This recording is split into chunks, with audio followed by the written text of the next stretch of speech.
All right, welcome to Pacers Time podcast. Last week, we were talking about the Pacers going into the playoffs, but after that, they've tied the series 2-2.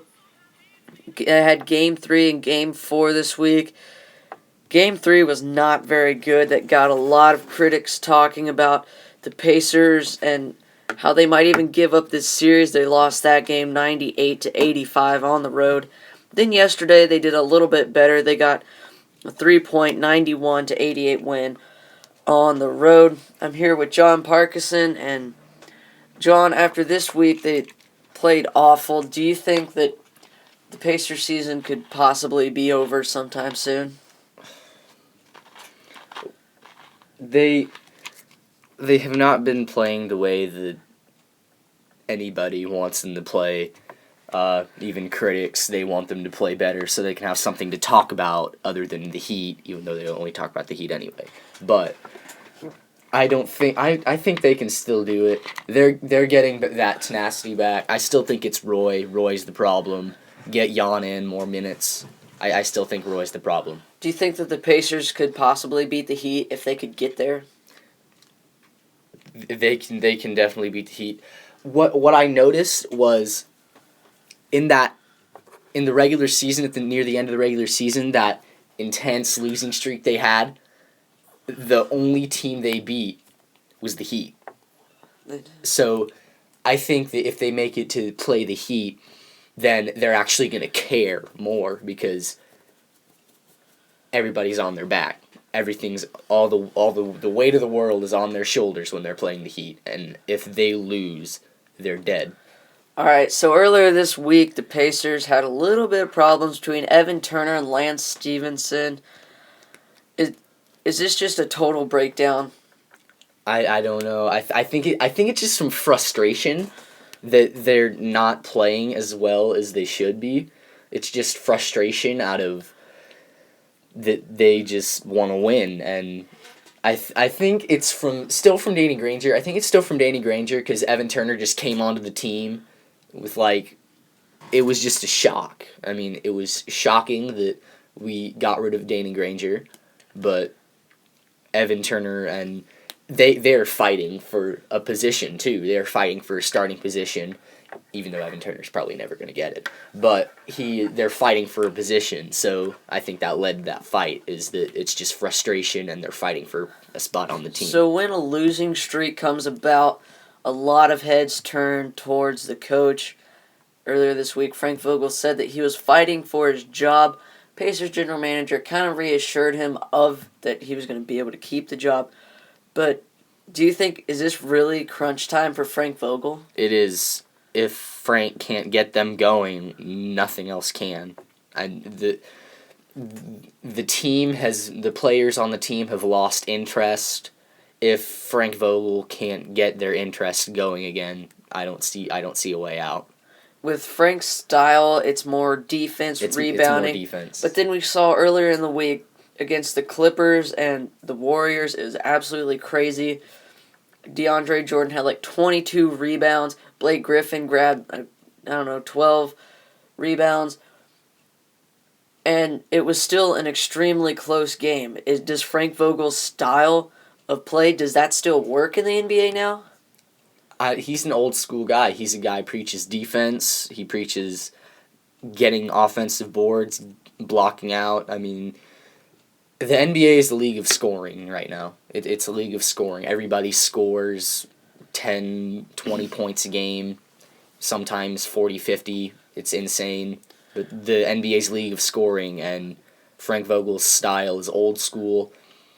It could still work, but it's not working as well as it should be. And you look at it, Paul George has hardly scored more than 30 points all season. He's struggling. And you look at each and every team, there's a guy that's scoring at least 30, 40 points a game. Yeah. So with those little offensive struggles and all the fighting and bickering, this upcoming offseason for the Pacers, who has to go? I'm going to name a few. Free agents, the restricted free agents, Lavoy Allen, Evan Turner, unrestricted Rasul Butler, Andrew Bynum, and Lance Stevenson. John, who has to go? I'm still thinking it's Lavoie and Evan.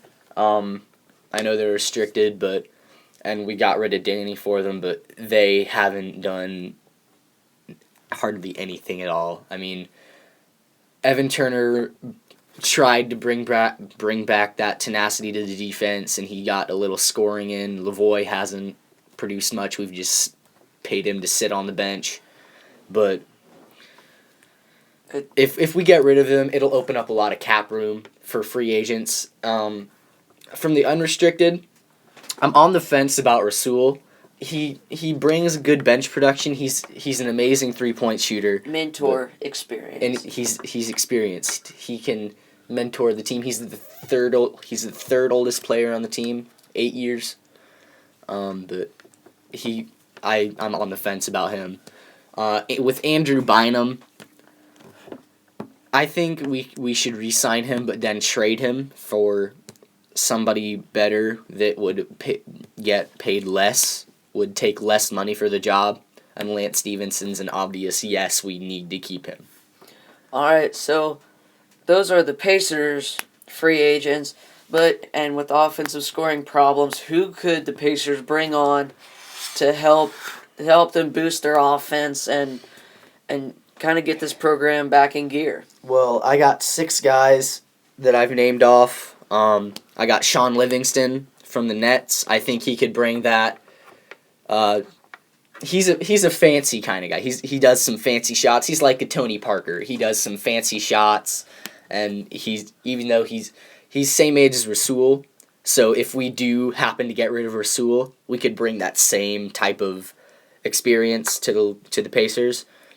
Second, we got Josh McRoberts. If we were to bring him back, he's doing a pretty amazing job for the Bobcats. Even though they're losing, he's doing a pretty amazing job. He's their defensive presence. He's basically him. He and Al, all their defense. Third is Kirk Heinrich from the Bulls. He's been the low-key dude, but he is still able to score. Kirk Heinrich, if we get rid of Evan Turner, you need that extra spot on the bench to kind of step up and score too. He's got a pretty good shot himself.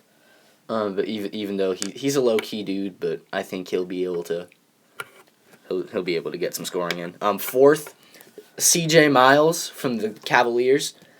Every time we played the Cavaliers this regular season, he gave us a boatload of trouble from the corner, shooting threes. He's a clutch guy.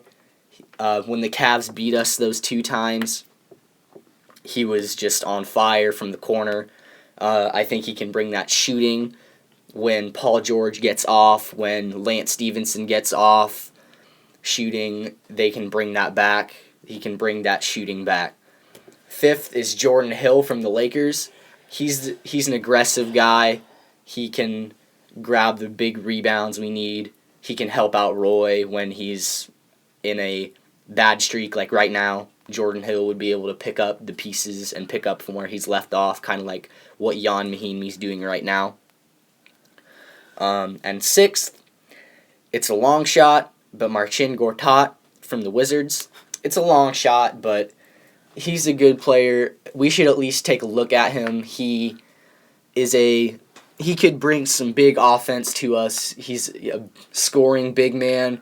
Roy Hibbert doesn't really look to score. If we get Marcin Gortat, he would look to score. He would look to get the ball in the post, and he's not that bad of a shooter either. I think he would bring that big man shooting like Chris Bosh does to the Heat. Like it would be even Luis Scola, because next year we kind of need to look at bringing in some big men, because next year Hibbert, Scola, and West are all unrestricted free agents.